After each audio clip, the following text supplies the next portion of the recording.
Els joves estudiants d'avui seran els empresaris i els agents socials de demà, així que s'hauran de preparar per al seu paper a la societat. Per fomentar que siguin emprenedors en qualsevol dels camps que triïn, alumnes de Ciutadella participen avui en el primer mercat d'emprenedors escolars que impulsa l'Institut de Desenvolupament Industrial.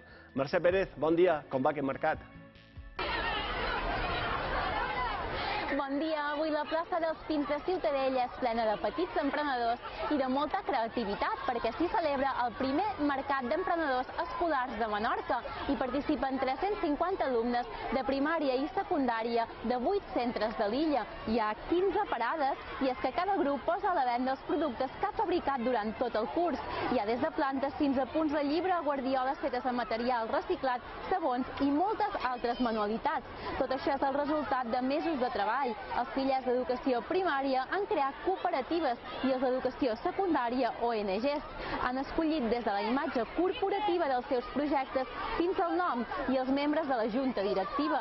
La cita ha estat impulsada per l'Institut d'Innovació Empresarial, amb l'objectiu de que els alumnes aprenguin com funcionen les empreses, el treball en equip i què és la responsabilitat social. De fet, una part dels diners recaptats en el mercat d'avui els destinaran a projectes de cooperació.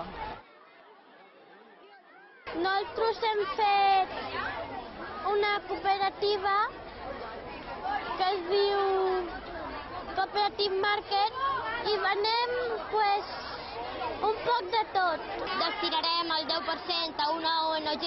El restant hem de tornar el capital inicial que va donar cada un i després el que s'obri serà per una activitat conjunta. Tornem a Junts Podem i quasi ho hem venut tot. Hem fet clauers, collants, A treballar en grup, a treballar amb el món de l'economia i a ser solidaris amb la gent.